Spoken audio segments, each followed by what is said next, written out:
Question one is the easy question. So just how did Towel Man come about?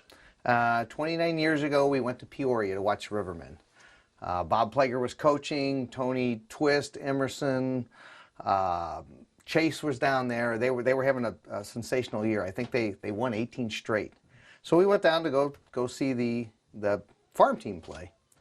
And a friend of mine who's a priest, Monsignor Midas, we went down and we saw them do something similar to this. A guy by the name of Pete Martin, he went to his corner, he stood in the same spot, he just went over his head and everybody counted. So I believe they scored 5 or 6 that night. So once they got to 3 and 4 and we seen 10,000 people counting, it's like, that's pretty cool.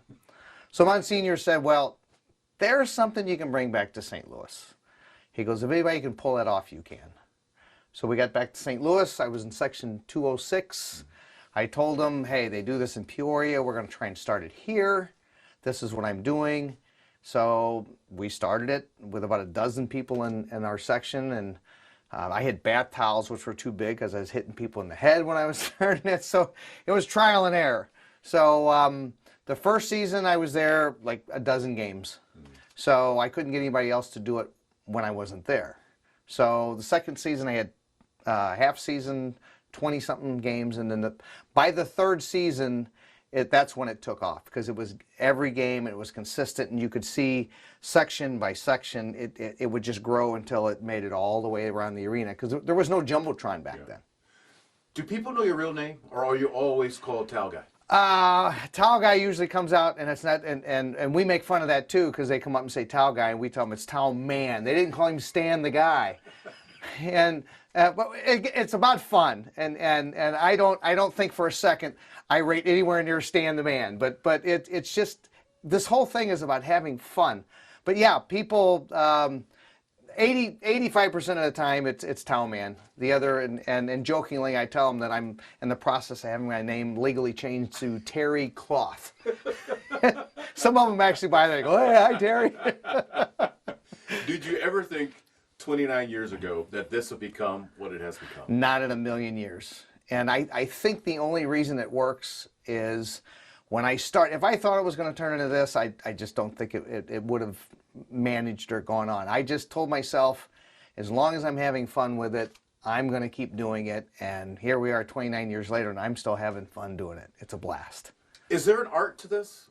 There is a timing. It's the timing because you don't want to overstep.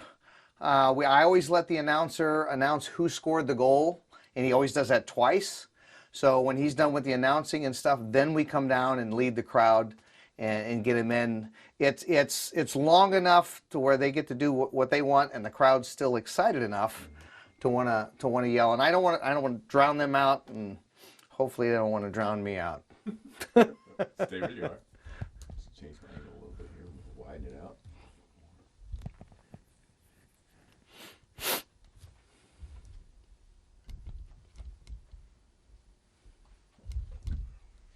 So I'm still going to go back to work. Okay, all right. This is how you end up shooting a multi-camera shoot with yourself. With your, I've done quite a few videos, and my daughter's a photographer. In fact, look at this picture. Is that awesome? I saw that. I love that one. She put that out. We put that out on the page, and just took off. It got 270. It said it reached 277,000 people, wow. Which I thought no. That's huge. But yeah, That's cool. That's huge. What has Towel Man become? Because I see you out about as much as I see Louie, as much as I see Fredbird. Are you in their realm of, I guess, I don't know if legendary status, mythological status, what would it be? But, I mean, your role has become beyond just the arena itself. Again, I know that, and I'm not employed by the Blues, but I know that what I do and what I say and what I'm out doing, I'm still representing the team. And I'm a team player. And anything I can do to boost my team, you know, I'm there. But as far as recognizable, yeah, I always tell everybody I'm like Fred Bird without the beak and tails. It's kind of like that. And Louis, I think it all falls in the same category. It's just I'm fortunate enough I don't have to walk around that hot suit. Of course, the first time playing in June, this is pretty hot. But I'll take it every year. What is your role that you play during a game? What is it that you feel you're trying to do? I want the fans to know that we matter to the players. And when they score and we can celebrate, and when we count, hopefully the other team, it's a jab, or it's like, hey, you know, we got you. And from what I understand, the players, some of the players have said things that they don't like when they go in the opposing team's building. Number one was the cannon in Columbus, and number two was us counting goals. So that's doing your job if you can get under their skin. But as a fan, probably the biggest thing to remember is when the team is at their worst is when you need to be your best, because that's when they need you. It's easy to jump on the bandwagon, and it's not easy to get up and count when you're losing 5-0. But if you don't do it, it's the consistency and knowing we're here, we support you. Last game 6, we lost. At the end, everybody started cheering, "Let's go Blues. Let's get this. We want the cup." It was like, we know you didn't win tonight, but we're still here. We're behind you, and we still believe you. And that's a fan's job. There we are. Stay right there. You ready? Sure. Go again. Make sure you're in the right place. Where was I? I was going to ask you. All right. So, what are your cheers? My cheers are just counting numbers. Basically, we just wave the towel and it's everybody's we wait to get it as loud as we can, and then we just count 1, 2, 3, 4, however many goals. All right, so I just scored 2 goals. Give okay. Me your cheer. 2 goals for the Blues. We got to get the towel, the official towel. We just wave overhead, and we get it again. The entire crowd going we get it as loud as we can, and then it's 1, 2. And then we launch the towel. I love it. Put that right there for a second. Where was that? Was a couple of things I knew I wanted to say to you for sure. So being a part of this historical run, for a guy who's been there through thick and thin, who's been there to help get the crowd going, what is it like for you to see the Blues doing what they're doing right now? Well, it's definitely exciting. I told somebody, I said this is as close to heaven as I've felt. And now I'll tell you what heaven looks like in one more win, and it's exhilarating. We've just waited so long. It's time. The storylines, everything just keeps lining up. It's backstory. This is the last. Everybody says all the curses that were out there. This is from us cursing. I hope that they're going to put an end to this, because everything's been magical this year. It really has. And the guys are on the same page.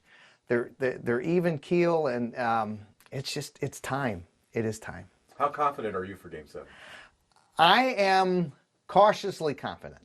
I don't like that. Over the years, this happened so many times, you kind of guard yourself. But I have not had that pit that you get in your stomach. It's like, we didn't do it. We missed our chance. Boston's got their back against the wall. You were going to see their bust. There was no tomorrow. Now both teams got their back against the wall. We're going to see game on, and we got the road team advantage. And I like them on the road. You do this. Not everybody wants to yell and scream and cheer and all that at a game. They want to sit reserved. Mm-hmm. So have you ever had to take any stuff from anybody who said, "Man, you're annoying. Get out of my way"? There have been years when we weren't playing well, and as I walk by, people, you stink. What are you doing? And you know what? I don't expect everybody to like me, but if you know me, you're going to have some fun. It's all about fun. As I said, I don't take myself seriously, but I take this seriously because this is about our team. Would you call yourself the #1 fan? I'm as big a fan as anybody in there. But every fan that's in there is just as important in their seat as I am. I love that. All right, so there we are. We're going to do a couple more shots. All right. So what I'm going to do before you have to start all over again, but you can keep one and then you just color in. It is amazing. Right. It is amazing. Right there. There, yeah. See the back of me? Oh. That works. No, Oh, you oh, stay- okay, you- okay. This is going to be the shot that the two of us together. Gotcha. Start rolling it. Yes, yes, yes. Did you ever play hockey? Yeah, yeah. In high school, I actually played. My junior, senior year, I transferred into a trade school, which is, I'm a graphic artist. That's where I learned my trade. But my home school was Oakville. And my senior year, I went back and I played half a season for the Oakville team. Okay. And the graphics on their gym floor, I did the graphics on the gym floor at Oakville. So you and Pat Maroon have a connection. No, every now and then he'll bring me like hamburgers and stuff like that if I need. No, Wouldn't that be something? no, Wouldn't that be something? Yeah. yeah, but I did play, and I started out playing out center or wing, and then wound up playing goalie because it was always pickup. Nobody wanted to play goalie, so we took a few pucks. Yeah. Is it safe to say that hockey is your number one love? That outside of family and friends, but hockey is, I guess, your heartbeat? When sports, yes, hockey it's just got everything. There's no downtime. You can score at any time. It's fast. It's just exciting. So, where were you watching the game tomorrow? Tomorrow, I was fortunate enough to get some game watch tickets, so I will be in my seat Nice. tomorrow night, and it's magic with 14,000 of my closest friends. Any sadness with not being in Boston? No, not at all. In fact, I think with the way the story has gone all year, I think it's only fitting that we do it in Boston and treat them to the spectacle. Okay. Now, do you get to go to every game? Are you at every home game? I'm at every home game, and I get to go because I go. You got to pay your own way, but hey, That's okay. It's all right. Doing my job. I do get sponsors. It helps me offset everything like that, and I've got wonderful sponsors. They've been with me for years. Cool. All right. Thanks, man. That was good. All right.